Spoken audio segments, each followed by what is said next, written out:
The first official rendition of God Save the King has been sung at the end of a memorial service for the Queen at St. Paul's Cathedral. The lyrics to the national anthem have changed from Queen to King and Her Victorious to Him Victorious to mark King Charles III taking over as the new monarch.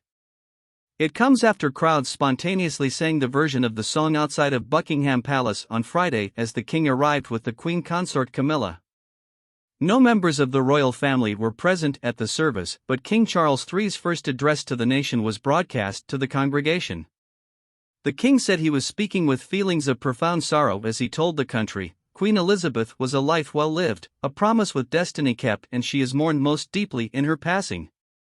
That promise of lifelong service I renew to you all today. King Charles went on to say, as the Queen herself did with such unswerving devotion, I too now solemnly pledge myself, throughout the remaining time God grants me, to uphold the constitutional principles at the heart of our nation. And wherever you may live in the United Kingdom or in the realms and territories across the world, and whatever may be your background or beliefs, I shall endeavor to serve you with loyalty, respect, and love, as I have throughout my life.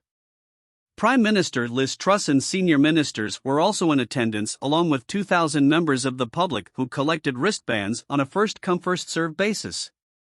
Ms. Truss, who met King Charles for a brief audience in person at Buckingham Palace earlier, gave a brief reading from the Bible. She said, We do not live to ourselves, and we do not die to ourselves. If we live to the Lord, and if we die to the Lord, so then, whether we live or whether we die, we are the Lord's. Members of the congregation became tearful through the service as the choir sang.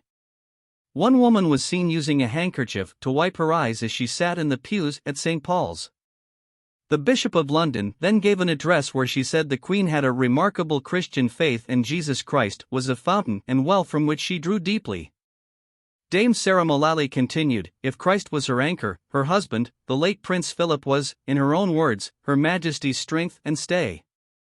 Yet even in the depths of her own mourning we saw once again her courage and her instinct for putting the needs of others first. Dame Sarah also reflected on the longevity of the Queen's reign, describing her as a remarkable constant in the lives of millions. Deputy Prime Minister Therese Coffey, Leader of the Commons Penny Mordaunt and Welsh Secretary Robert Buckland were seen all standing together and singing along to a hymn during the service. Solemn Prelude in Memoriam from For the Fallen by composer Edward Elgar was played before the service got underway at 6 p.m. The hymns All My Hope on God Is Founded and O Thou Who Camest from Above were sung during the event. 100-strong queue formed ahead of the service, winding from St. Paul's to beyond the tube station streets away. Many people were dressed smartly in black suits and ties while others wore black mourning veils as they waited to take their seat inside the cathedral.